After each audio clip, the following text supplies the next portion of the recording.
We are live. Oh, okay. It's Friday afternoon Why do we have the sunset behind us? because it's Friday afternoon and the sun Oh, is getting ready to go down. hmm. And it's going down on a really strange week, actually. But who are you again, sir? I am the bold one, the cold one, John Colder Ice Lawson, the one your mama warned you about. Not just your mama. I'm Brent Leary. I don't need your commentary.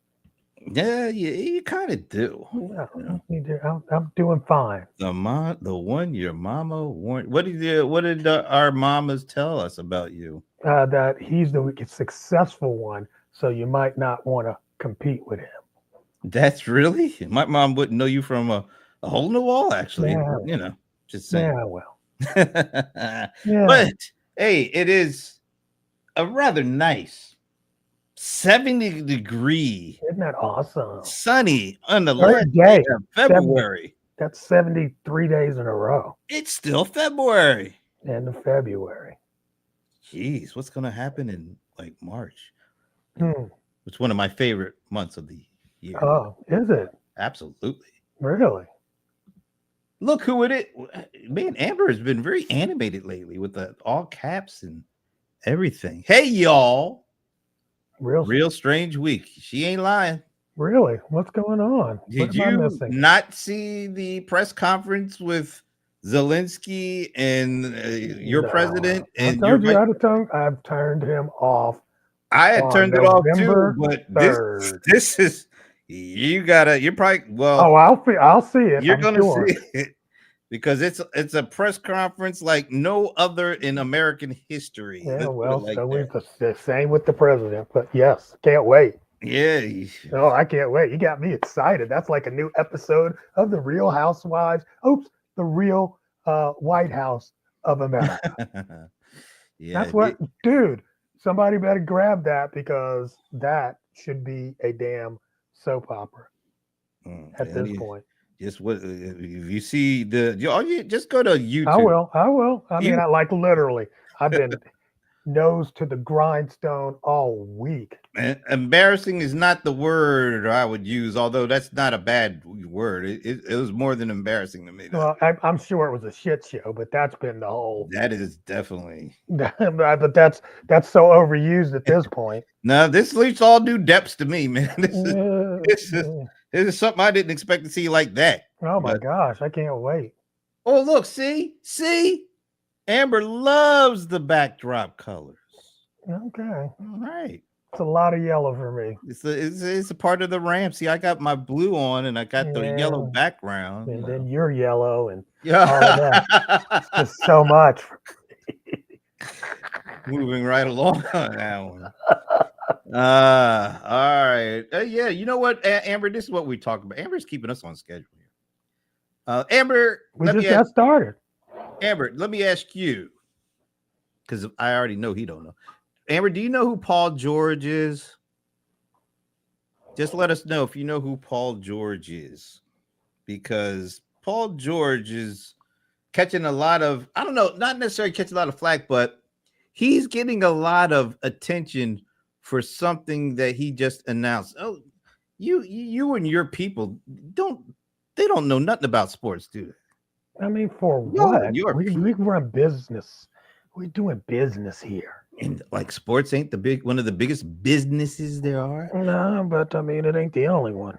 Anyway, Paul George is an all-star, all NBA, well, in the past, power forward for the Philadelphia 76ers. Is he a white guy? No. Okay, just curious. Why does that matter? But I'm just curious.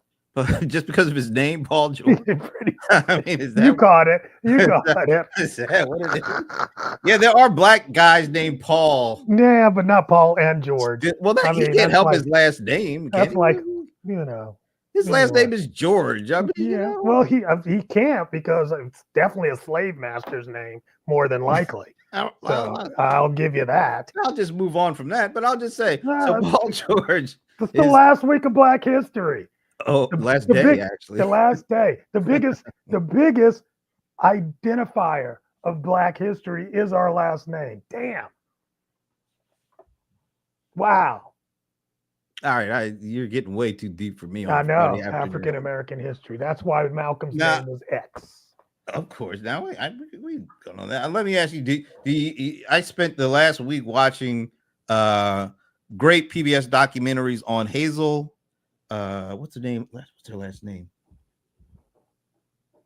Damn, I can't believe I can't remember her I'll last look it name. up for you. She is she was one of the she was a piano virtuoso in the 30s and 40s and 50s, and she in her early 20s she basically went against, she was in one like a Hollywood movie. She was only supposed to be there to play her piano thing, but she spoke up on behalf of, one of these movies where they have a whole bunch of black extras, and they were supposed, like, there is an army, it's a war movie, and they were these black women, young black women were in were in the movie playing like I guess the love interest of a bunch of black men that were getting ready to go off the war. Mhm. And they were like, sort of supposed to be nicely dressed to see their men going off the war. Yeah. But the director of the movie made them wear like dirty aprons for some reason, to make them feel a little like bit. they're domestic. Yeah, exactly. And she Hazel was like, Scott. Hazel Scott, yeah, that's her last name. So she was only like in her early 20s when she was on set, and she had her contract gave her approval over her wardrobe, but not over everybody's wardrobe in the scene. So when she started to make a fuss about this, the director walked over and said, "Look, you don't have a say in how everybody else is dressed. You just have a say on what you're dressing." And she said, "I have a say in it because I don't have to be here." And she walked off, and the young black women walked off with her. And eventually they backed down and let them look good, so that when their men were going off the war, it didn't look like they were, wearing dirty clothes to see them off. That basically blackballed her from Hollywood movies ever. And she's beautiful. And she also she had, remember, you always hear that Nat King Cole had the very first black person to have a television show. She had it first, but they basically tried to erase her from all of the Hollywood history. Well, they pretty much have, because I have not heard of her until now. I had heard of her, but I didn't know all of that. I knew she was a piano player. Right, that's what I'm saying. You knew the piano part. Yeah. And Alicia Keys, I don't know if you remember, like, she did this thing on some award show, I think, where she was playing two pianos at the same time. She got that from Hazel Scott doing that in the 40s. Oh, okay. Yeah, I remember when she turned around and did the other side. And that was all. So if you want to check out a great documentary on PBS, Hazel Scott, they just put it out like last week. And then there's another one they just put out that I just finished. Are you familiar with a gentleman named Walter White? Yeah, that sounds. Oh, well, no. All right, no, he was the president of the NAACP for that's not the same 30 years. White. No, not Breaking Bad Walter White. I've heard that one too. This guy literally, if you see this, if you check this out, he literally looks like he's a white guy, and his whole family looks like he's a white guy. And this is like he was born in like in the late 1890s or early 1890s. They could have passed if they wanted to. That's how much they look white. Well, but there's a whole bunch of those. But he but he became the head of the NAACP for years. And and the name of the documentary is like Hidden from History or something like that, because nobody really knows about this guy. And he led the NAACP in some like the formative years all the way up to like 1950 or something. So he led them through some tumultuous times, and yet he's forgotten too. And that documentary does a really interesting job of showing that. But the fascinating thing to me is, if you didn't know any better, you would have just sworn this dude is straight up white. And he said he used to go to like Klans meetings because he could fit in and he wanted to hear what they were saying. And he was like, yeah, he learned a whole lot because they thought he was just another white dude at a meeting. Yet and still, his last name is so ironic. Last name was white, and he definitely looked white, but he was black. I mean, he had black parents, two black parents. They look white too, and his brothers and sisters look white too. So much so that even as the head of the NAACP, a lot of the black folks were like, "Why y'all got this white man up in here?" So he caught hell from like both sides, and I was talking to my sister about this. He legitimately could have passed, and nobody would have known. But because he wanted to be true to himself, he put himself in these positions, and he ended up catching flack from both sides. And then at the end, he kind of lost his way. I'll just leave it at that because I think that's something that you might want to check out. It'll be a good. It's both of those, Hazel Scott and Walter White, both of them, PBS. That's why I hope we don't lose funding for stuff like PBS, because that's exactly why you're going to. You don't get that kind of, you don't that's, to me, that's my kind of a entertainment, seeing stuff like that, historical stuff like that. So anyway, they're both on PBS, so it's free. Just check it out, man. I like that. So all right, so I kind of digress a little bit because I want to talk about Paul George. Paul George he was one of the first of the kind of the NBA folks to do their own kind of video show, podcast show. So you have like, of course, Shay, Shannon Sharpe. Yeah, he's so it's an interview show, not it's like, a conversational, him and a couple of people talking about stuff going on, not just in basketball, but beyond that. Okay. But he's been doing it for a while, and I think he's got over 750,000 subscribers on YouTube. So very popular, and he talks a lot. He's on there a lot. But recently, and I'm gonna put this on the screen so we can see this. I'll make it a full screen. So recently, he announced that he was putting his podcast on hiatus amid the Sixers 8-game losing streak. And let's see, I'm going to read to what he said, why he's doing.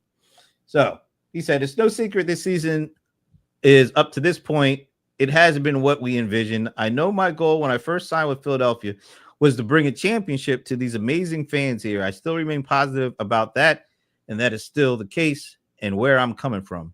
With that being said, though, I want to let the Podcast P family know that after today's episode with Dwight Howard, that's who Dwight is, I plan to take a break from the pod just to focus on getting my body right, getting mentally right, and help this squad make a push towards our goal to finish this season and give ourselves a chance to be in contention to compete for a championship. Well, that ain't happening this year.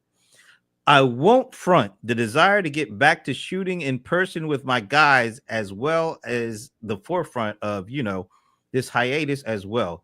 I look forward to that sentence really didn't flow well. I look forward to us three being back together and doing this as we once started this. So we'll be back on that note. Be sure to lock in with us because we got some big things in store in our future. In the meantime, y'all be easy. Podcast P. All right. The reason I thought this is interesting, the reaction he's gotten to this hiatus is all over the place. Some people are like, it's good. He's dedicating his time and effort to really, his main job, which is playing basketball. That's one sentiment. And then on the other side of the spectrum is, why is he letting the outsiders make him do this? Why is he making him step away and not being able to speak his mind and do talk about the stuff he want to talk about because he thinks that it's affecting his job, his official job. And I just find this fascinating. It's a fascinating conversation because I think, and I could be wrong, you usually are. A lot of people start these podcasts up and maybe they started up with the right kind of thing in mind. Maybe some people are just saying, oh, it's just for fun. or some people are saying, oh, I'm going to use this strategically for business. And somewhere along the line, they might lose a little bit of focus on the original goal of doing this, and then the goal becomes just, oh, I just want to be talking, I just want to be saying stuff that comes to mind, or reacting to things that we see, and it doesn't seem to be connected to the original goal anymore.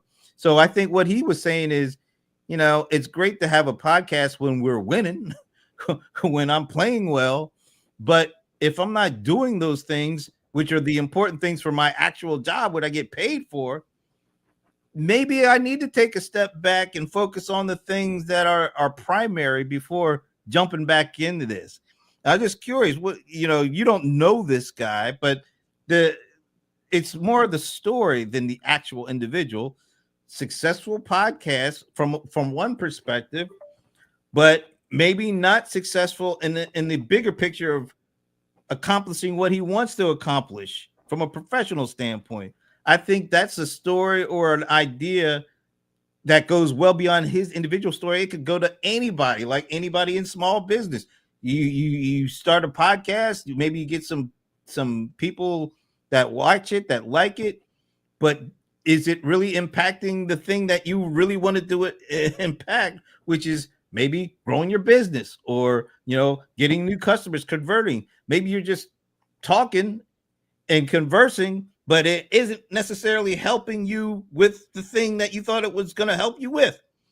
Is it time to step back? Is it time to readjust? Is it time to maybe step away altogether and focus on something else? I just find that fascinating. What do you think? Well, I mean, I don't know how truthful he is in his assessment, but let's take him at his word. And he said that he's going to get his body better shape, but more importantly, he said mentally it was possibly affecting his gameplay. And if it weren't for his game, I'm guessing he wouldn't even have the podcast. He wouldn't have the platform. He wouldn't have 750,000 subscribers. So, I mean, I don't see, fool.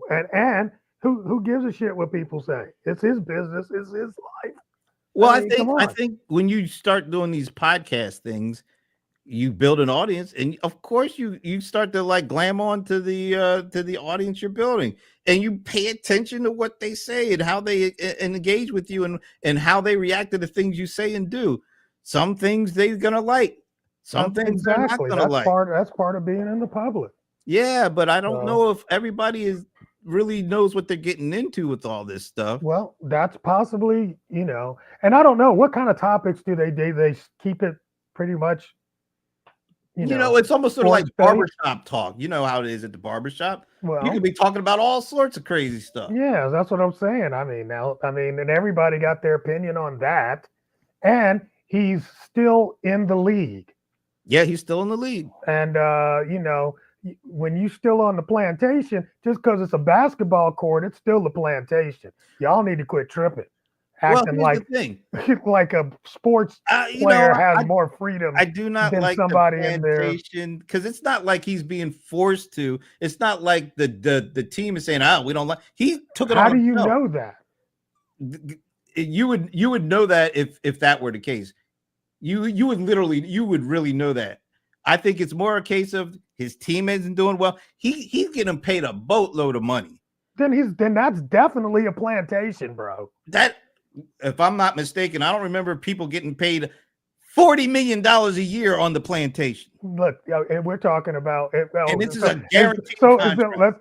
All I'm saying is somebody else is responsible for how you eat at this point. It's a guaranteed contract, 40 million guaranteed, maybe 50 million. So I mean, I don't think you can equate that with a plantation. Well, to me, that ties you even more to the plantation than somebody that's getting paid $17 an hour. Nobody is forcing him to do it or to not do it. Don't get hung up on the word plantation. I can't help but get hung up on that because that's a choice. Have you actually watched some of the stories about how the professional sports is run and how similar that is to a plantation? Stop it. I'll take that in Digress. mind when you tell me a story about a slave that was making $40 million That's a what I'm year on the saying. If you're just plantation. putting zeros I on don't on think it, then I that's don't think you're great. right. I can't. All I'm I just don't talking like those about, kind of all I'm equivocations. talking about is you are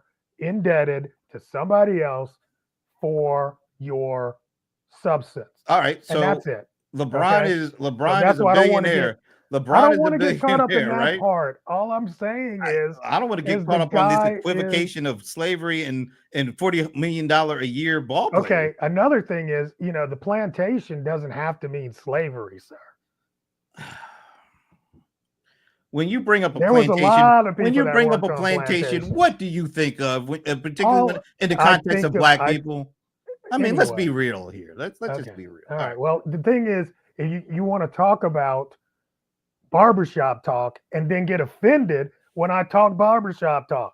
I'm Stop it. getting offended, but he's not getting a hand slap. He's not his ownership group is not telling him is see, not telling. see, you just said it. I You said it's not just his said it. ownership or all right. His Okay, owners, your head yeah, I coach, got you. your GM, But your for me management to say group. it's kind of a plantation, It's not a plantation. I'm just saying he's got an owner. He has a choice if he wants to walk off the and he gets plantation or not. traded. Them folks didn't He have gets no. traded between Them folks didn't owners. have a option. They had to do whatever they were told to do. All I'm He's saying not is, that. it's not that far of a stretch. It is definitely a far stretch Okay. from working when you don't want to work for nothing to $50 million a year to play a game. That's a bit of a stretch. Evidently, the $50 million to play the game outweighs his freedom to speak on this. Or maybe he doesn't Yeah. feel free because he knows he's not playing up to that 50 million. And Well, there you go. And doing this doing his podcast opens him up for certain types of criticism. Well, but I mean, come on, you're going to be criticized on the ball court too. Yeah, but see, there's something about having these cameras and these platforms where if you're doing good for what you are originally known for, you can say pretty much whatever. But if you start messing up in your day job, nobody wants to hear or see you. Yeah, because you're just not doing it. You're only as valuable as your last win, or at least if your team stinks, but if you're having a good season, nobody can really say nothing to you because you're doing everything that you are. But if you know you're not living up to something, and you're out there every day, on doing a podcast, and he feels that. I think he feels it. That's why I felt that was a genuine. I felt that was the way he was feeling, more so than anybody's putting pressure. I didn't feel like anybody's putting pressure on him. Exactly. And then for somebody to weigh in and be like, "Oh man," and I'm like, a lot of people weighed in. That's the thing. There's so much outside noise that I guess you could be subjected to by doing these things. And I think that was another thing. He wanted to cut down that noise. Mm-hmm. So let's say which would really put a mental strain on you.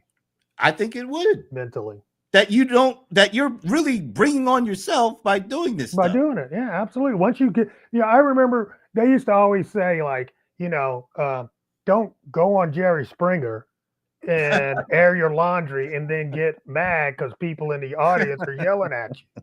I mean, if you'd have kept your butt at home and your bedroom door closed, ain't nobody got anything to say. But once you go, live on TV or even here, I mean, there's times we say things on here that we have little, at least I do. You don't really say anything objectionable, but of course I say anything. I do, but I pick my spots. Yeah, by the way, you say it about me. Yeah, but that's okay. That's my spot. All right, so look who is back, cousin Gar. Gar, what's up? It's been a minute. Although we've been talking back and forth a little bit and chatting. And Ashibu, I saw him. Yeah, I was looking for his comment. Yeah, he's back. Ashibu, what's up, bro? Good to see everybody. Of course, Amber is our star, man. Rock star. She's 2 times a day. Yes. All right. Look, Amber says, I had a big concern about making my page public. Let us know what that concern was, Amber, because I'm curious now that you brought that up. Because I guess it feels like we ought to have some concerns, right? When we put our stuff out there, You just got to right? get in front of it, dude. But And then you got to own your shit. how much do you think about when you launch something before you put it up? How much are you concerned about I don't know if it's the right term is backlash, but the response or what people say? How much do you factor that in before you actually push the publish button? Well, I'll let people know. I'll let you in on the secret. I will test a comment or a post every once in a while, and there have been posts that I've taken down for sure Because of the feedback or the backlash? Yeah, because of the feedback, or it didn't go over the way that I intended it to, or it's misinterpreted. I mean, that's, I think, is the power of social media. And then, of course, there are people that will, take screenshots or something, and he deleted it.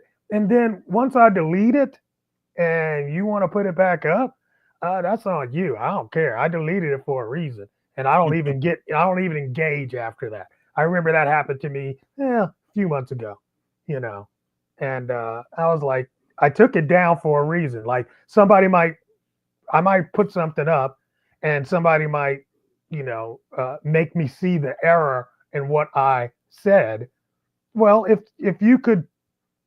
you were speaking and you say something erroneous, somebody points out the error and you could put those words back into your mouth, wouldn't you? Yeah. Yeah. So that's a deleted post for me. Well, but we all know now, once something is put out there, you better take a screenshot, bitch. But you might take it down. You can't. Well, even if you take it down, like you said, there are people out there who will screenshot it and keep it out there for life. It's something that I don't think a lot of people really think about when they hit that publish button, what they're getting themselves into. Let's see what Amber says here. She's okay. This is what her concern is: people being in my business, having something to say about my special needs. Now, that would be tough. About my special needs daughter. I have a bad temper. Yeah, I don't blame you on that. Nobody should be able to blame you on that. You shouldn't play with your kids. No, definitely. And I see people do this. Here's what's really crazy. I was just thinking about this the other day, right? Is that, I remember how we used to think Michael Jackson was crazy. Okay. Especially when he used to put masks on his children. Remember he used to do that? Mm-hmm. And I was like, man, what is he doing? That's so crazy. He's like, I don't want anybody to see the kid's face, right? But that was before social media.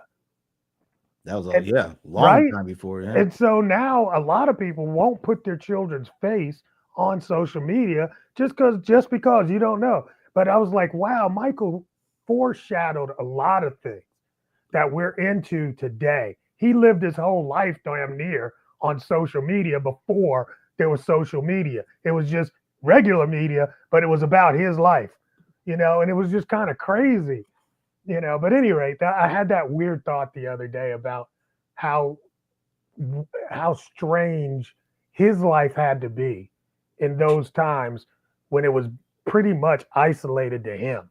Nobody else had that much media around them like that. Yeah, maybe Muhammad Ali. Yeah, he was world known.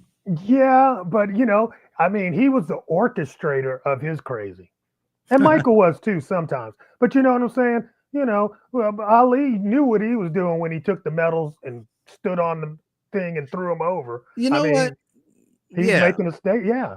And he all right, so not the perfect equivocation on that one, but he was older.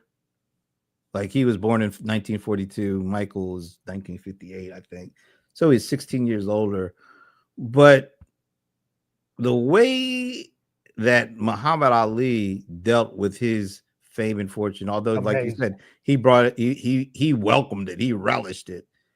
He just lived in it. He was Yeah, totally, he manufactured it yeah. in a way that if if we were to sit down and actually do, like the social media strategy of Muhammad Ali, it would absolutely be fascinating because even, the relationship he had between, because if it wasn't for Ali, there wouldn't be no Howard Cosell. You know Oh what I'm no, saying? nobody would care. Right. Nobody would care. And I think together they did that song and dance very well to Well, elevate. It was just it was so it was it was not. It wasn't just that, but look at how he did it with his opponents, like with Joe Frazier. yeah. He had a way with doing it with Joe Frazier. He had a way with doing it with George Foreman. He Yep. had a way with doing. In the I think the most interesting or fascinating part of it he continued to, even though his health did not allow him to be what he used to be.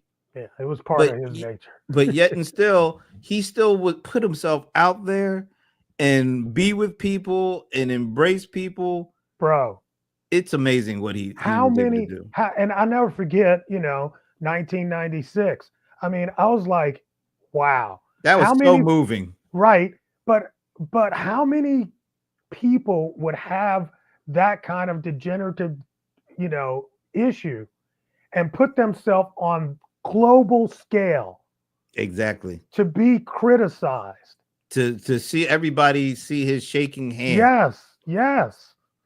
I and mean, still be okay with it. and not only okay with it, he orchestrated it. Yeah. Yeah. He's a whole different ball game He is a whole different ball. because he never ran from it. Damn, that's crazy.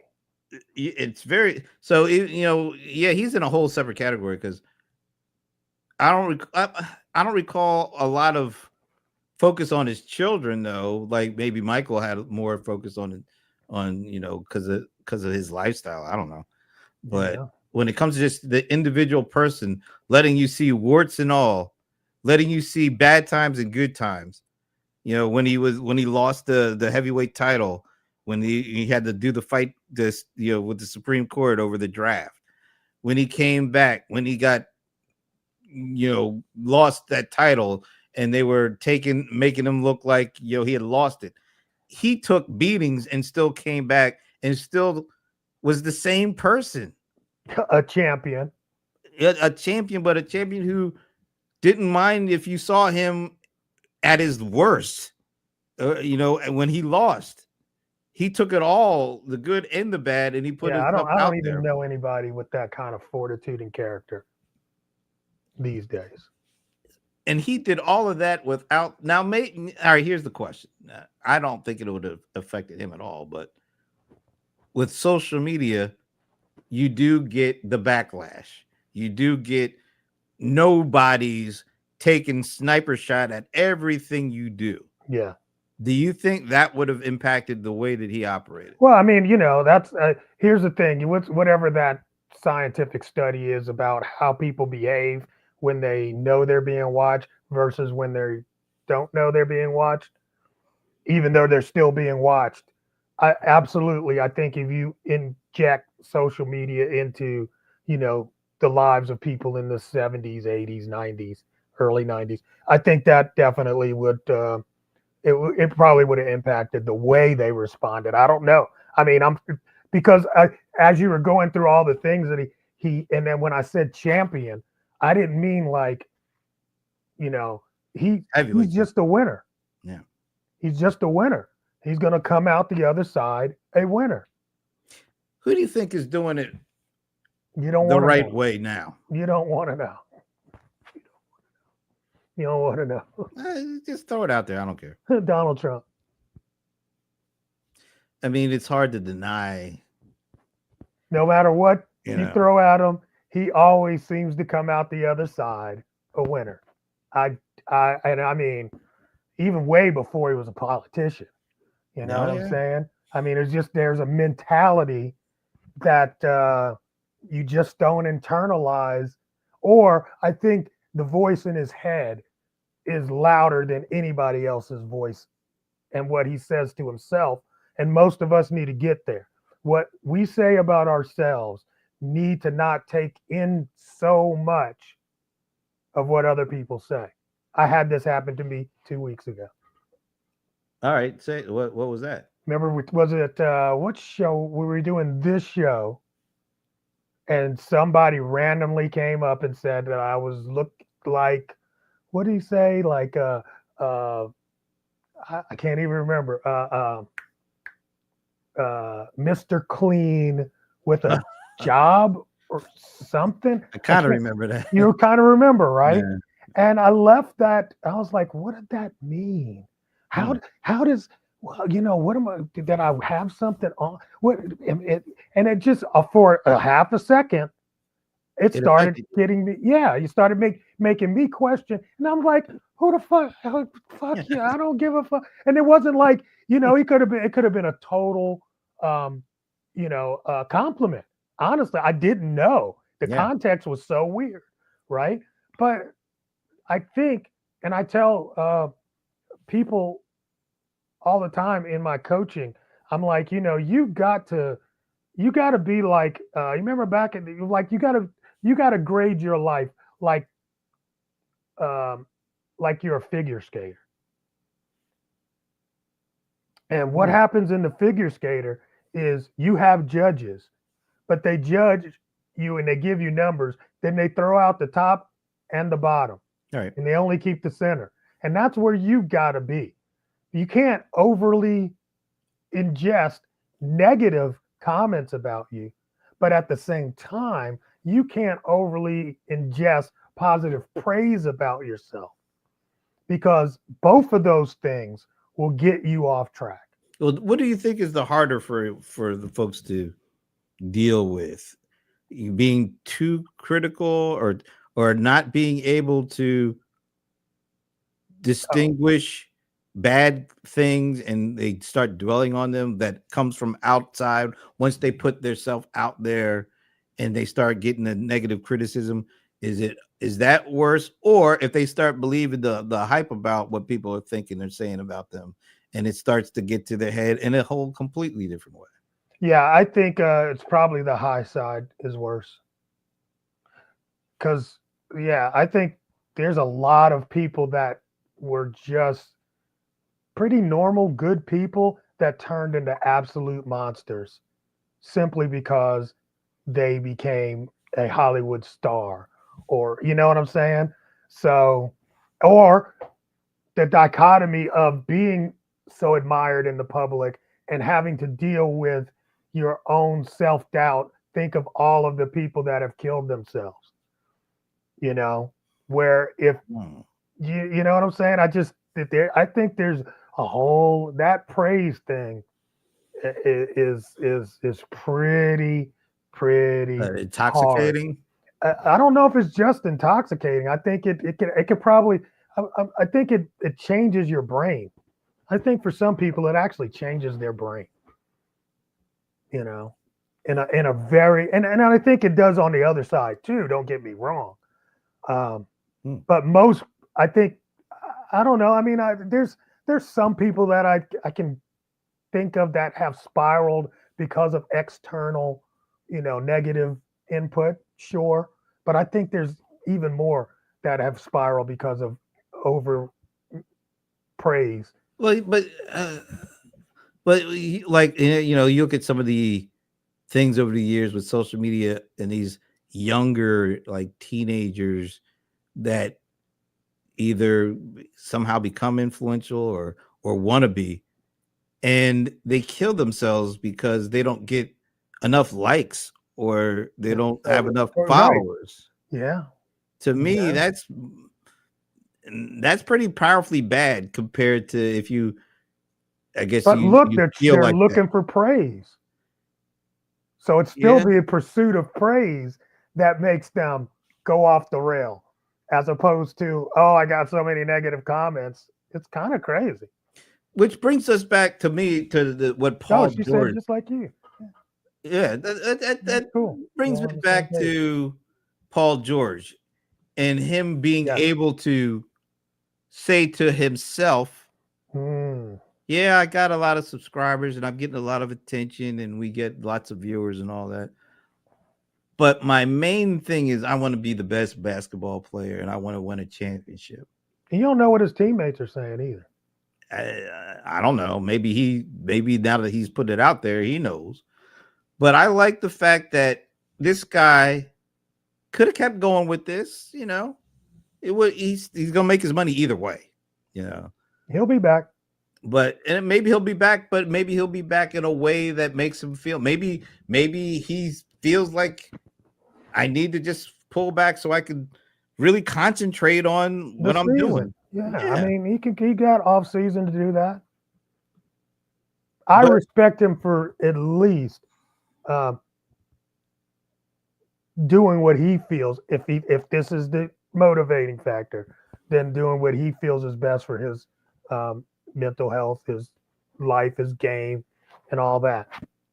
What do you think about people who take a snipe at him by saying he must be doing this because somebody's in his ear or somebody is telling him to, you know, or the man is telling him to step back, without really knowing exactly what is in his heart and what is in his head?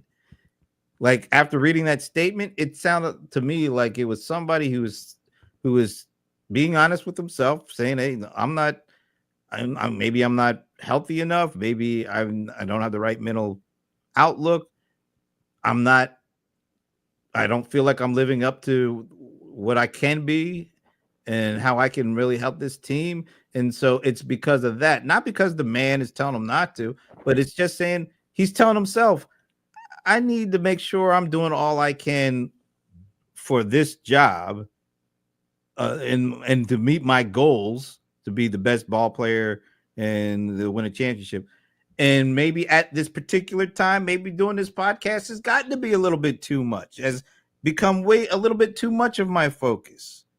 And I'm just pulling back because I want to make sure I got everything in the right perspective before I come back. I think that's a thing that we can all learn from, because even though we're not making millions of dollars and we're not, doing. You're not.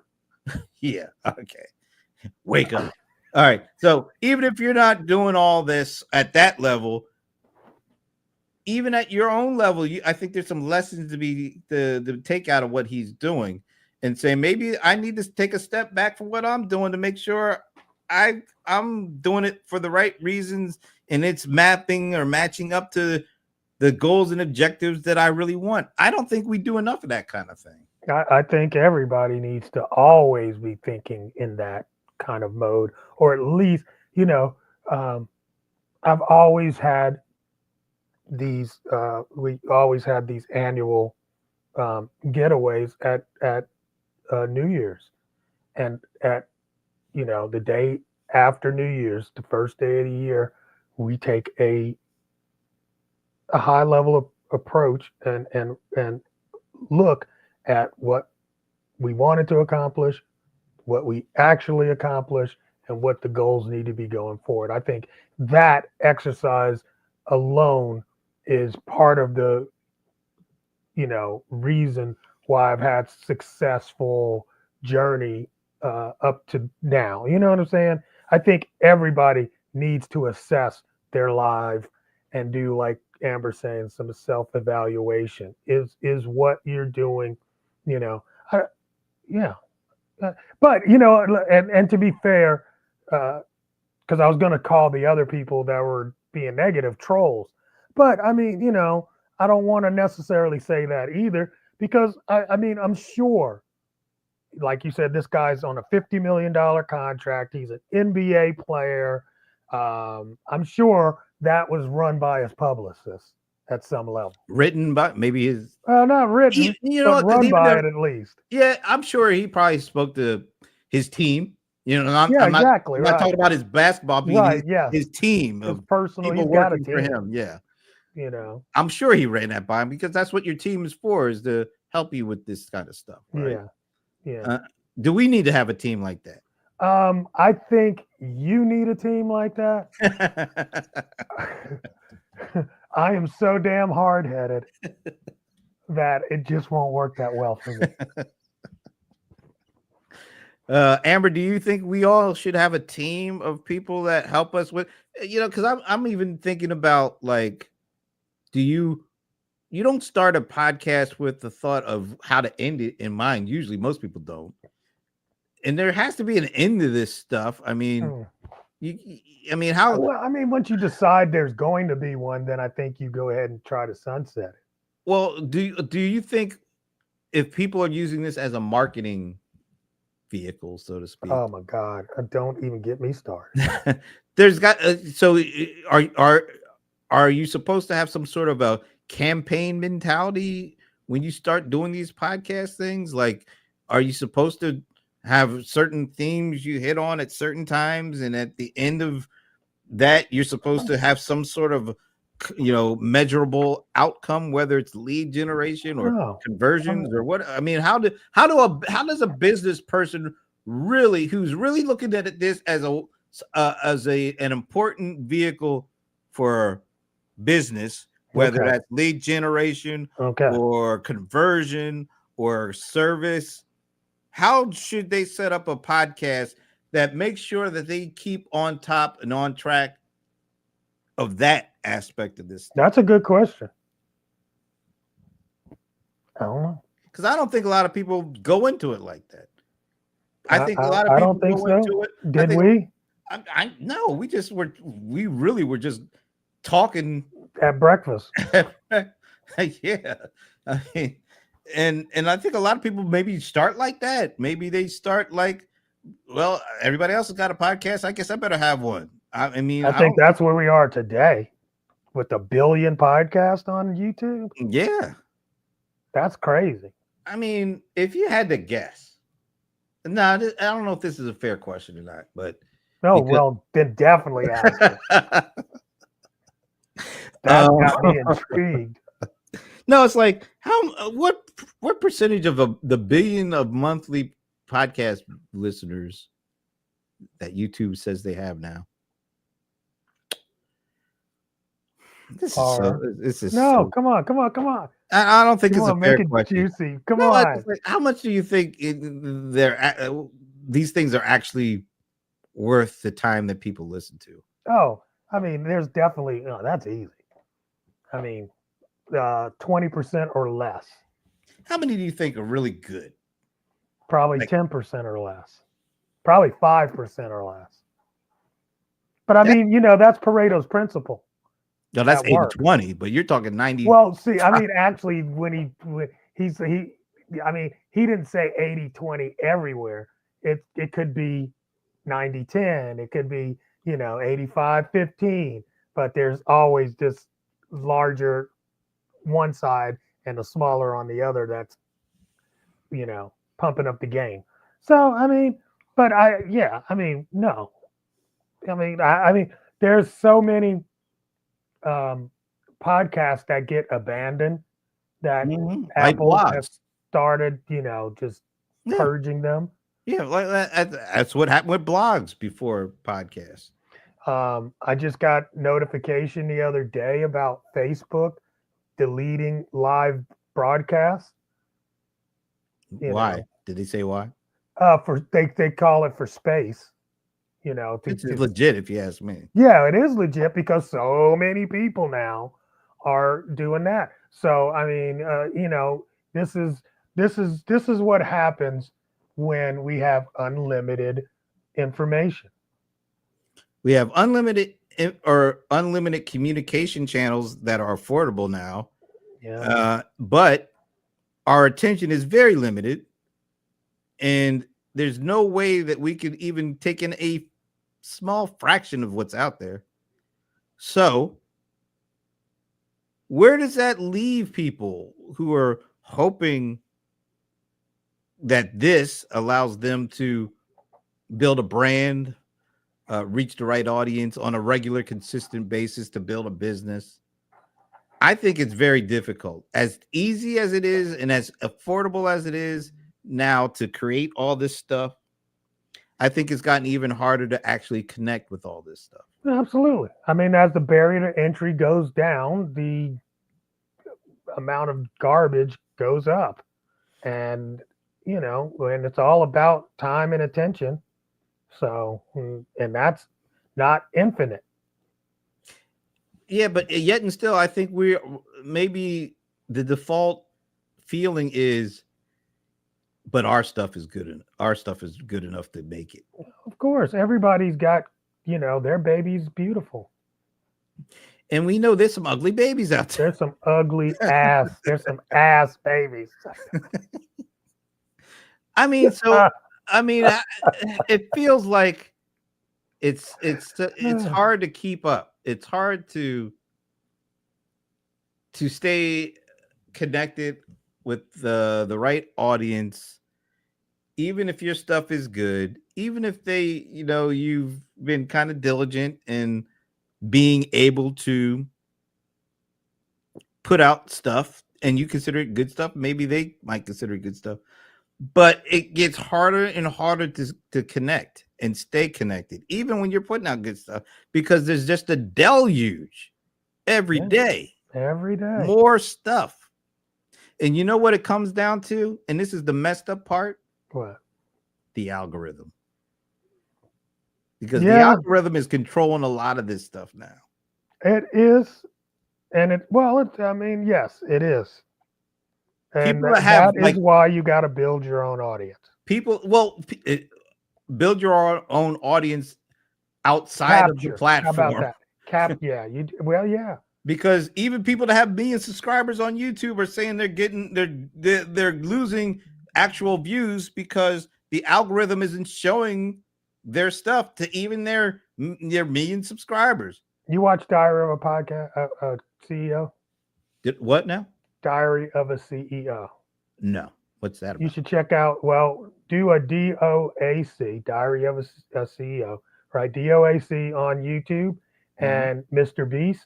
And I think everybody that's into podcasting, any creator and any business person really should listen to this interview. It's fascinating.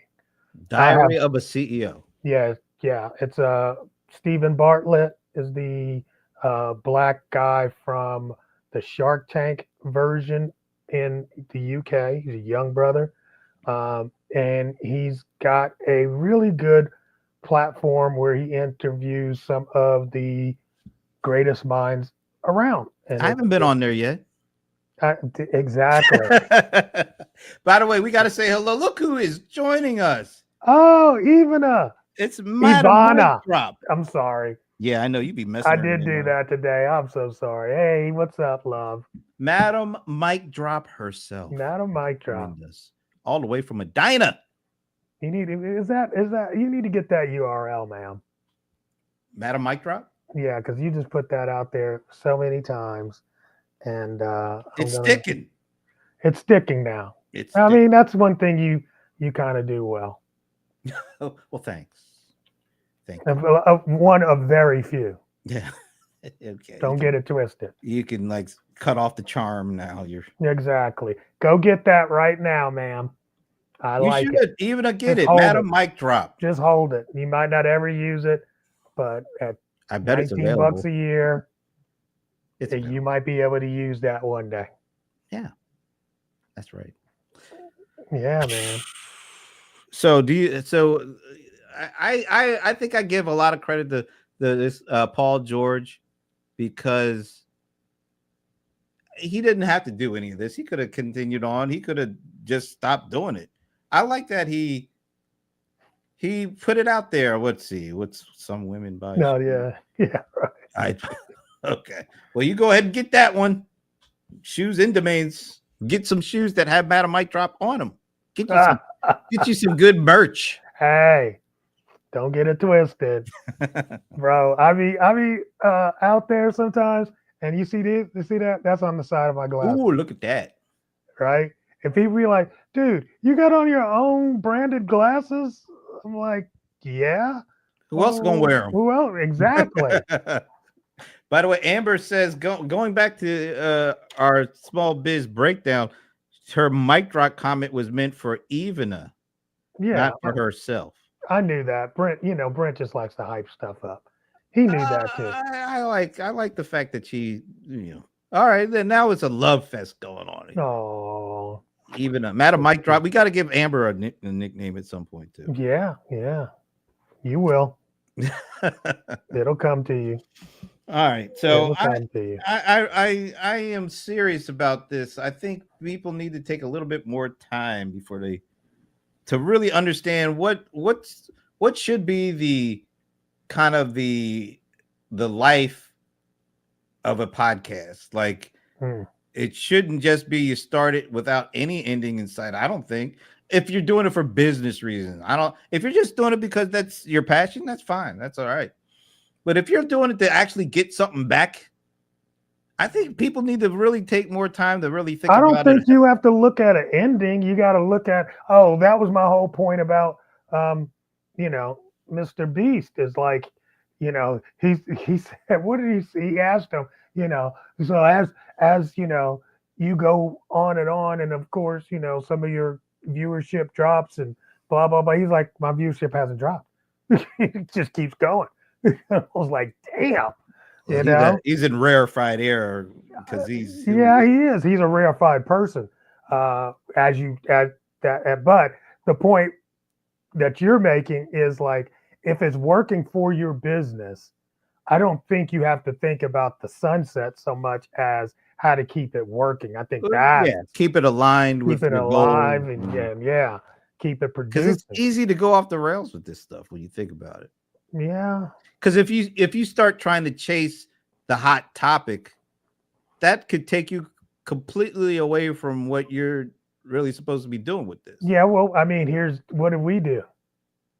We threw away our topic. What was our topic? Oh, the watching Amazon thing. Yeah, see, I was about to say you didn't forget, but not totally. But yeah. Well, but we made a conscious decision to say, it was really driven by you, and I think you're right. Wait, hold on, rewind. I can't recall what I just said. That we have way more that we want to touch on that's interesting us. And at the time doing watching Amazon, it was back in the early days. They were doing so many things. It was so easy to just. Here's the problem, Brent. Here's the problem. And I just talked to Tom the other day. You remember our buddy Tom, right? Lee Belt. It's like, huh? Lee Belt. Yeah, yep. I talked to him, right? And I told him, I said, hey, it's time for me to interview you because it's a new year. I need to do it once a year at least, So anyway, but one of the things is we were talking and we were saying that, a lot of people do not have the power of critical thinking. And I think that's part of the problem with a lot of podcasts. And that's one of the things that makes our podcasting actually work is because we're critical thinkers. So we can move from topic to topic, keep it interesting, keep it, going, where I think other people are like, well, we're going to do the podcast. It's going to be fun. We have my friends on, blah, blah, blah. And they just, That's because we're not friends. So we don't have to worry about it. Yeah, exactly. But, I think you do have to have the capability to keep people interested. And the topic is not enough. I agree with that. I totally agree with that.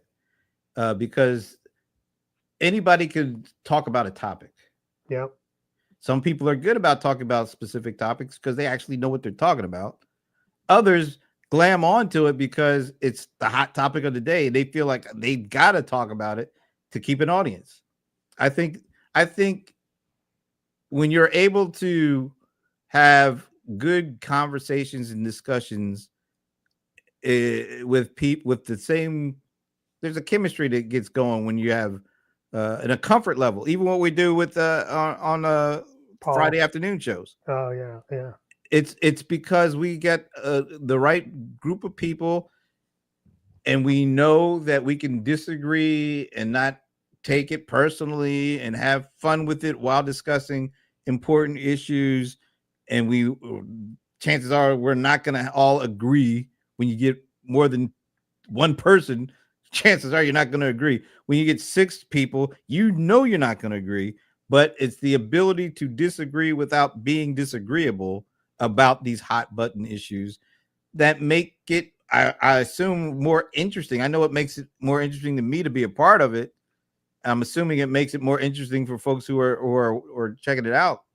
And yeah, I think that's as important as actually it's more important than the individual topics themselves. Yeah. Yeah.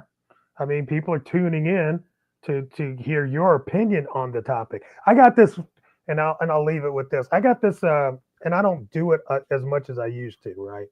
But when I found that there were podcasters that covered the Real Housewives, don't get me started. Don't start on me. Okay. So and they would dish out the dirt from the rags about these different housewives. And so I start listening to one. So one of these podcasters, huge audience, right? But I mean, I got bored with them so quickly simply because all he would really do was read the story from the rag without a whole lot of actual critical thinking. And at first I thought it was, interesting because I wasn't following the rag, or I was like, oh, I didn't know that was going on, kind of vibe. But as you kind of wane on just wanting to hear what the latest news is, you kind of just are kind of tuned out, I guess.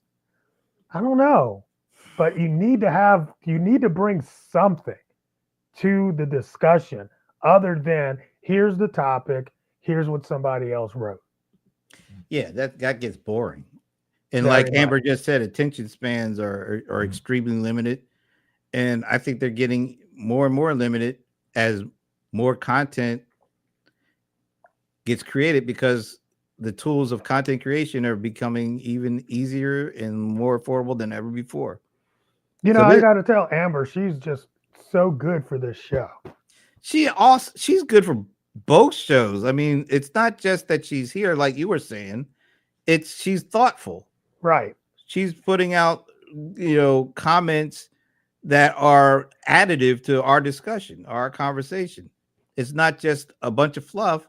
And you can tell she means it, especially when she starts doing that cap thing. You better stand back. Capitals letters, when they start coming out, But I mean, it's like having somebody in the chat that's interacting with us is so valuable. And I remember you used to be like, hey, well, come on the show. And I'm like, yeah, don't come on the show. Stay in the chat room, because that's adding an element, a dimension that just talking heads is not even bringing. Well, that's why I like what we do, because we don't have to have, I mean, there are shows that we both do individually where it makes sense to have other people join us. But for what we do here, you're right. It's more point counterpoint with a bunch of commentary coming in from the comment section. Yeah. That works for what this is, because Lord knows I got to keep you straight. And it's kind of hard when other people come. You can't keep an S straight. I was born with a curve, dude. Yeah, behind it, but that Oh, look at we get mic drops from. Oh wow, the mic drop. Yes. All right. And on that note, we need to finish since there's so many mics that we're dropping here. And we love you, Amber. We love it when you join us and you bring the capital letters and the emojis and all those things. Good stuff. All right. Are you traveling next week? You gonna be here? I'll be here. I should be home because I'm going to where am I going? I'm going to San Francisco. Yeah, that's right. But this is the good part. I finally got. I'm finally able to use one of my regional upgrades going from San Francisco to Atlanta. Dude, here's the thing. I didn't realize regional upgrades I was thinking they came in the same time you get your tags.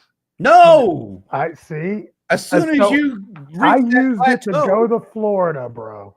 Florida, that ain't worth it. I thought, yeah, I know, but I thought it was going to expire in February. I was going, yeah, and I'm like, dude, mine don't get my regional upgrades till June. I got to fly in coach all the way to San Francisco or San Diego, Jeez, that's unless a I shame. pay. I don't know. Let me check. Now, we know you ain't paying. Don't get it twisted. you might use some miles, but you ain't paying. Okay, well, that's what I mean. That's exactly what I mean. All right, I'm about to say, don't get it twisted. I'll take the upgrade sometimes, but no, I ain't paying for it. Mm. And it's always great to see you, Ivana. Oh wow, really? This her first time? No, come on. It's her first time at least in a commenting. while. In a while. I don't think she ever commented before. Wow. See, we get Amber, we get Ivana, we get Ashibu, who kind of faded out on us today. Maybe he probably came in and say, "What's up? What's up?" And yeah, things to do, bro. Yeah, that's true. It's true. Mm. All right, you and Freddie. Who's Freddie? Yeah, you know Freddie, man. My buddy Freddie from TSP. He comes in every once in a while. Oh, okay. Yes. Ivana is always busy at this time, but she made time for us today. So we are awesome. happy. All right, folks. Well, we'll see you next week. Also, next Friday, noon, Small Biz Breakdown, noon Eastern, and then 5 o'clock, right back here. There you go. Are we still doing this? Peace. We're doing that. See ya.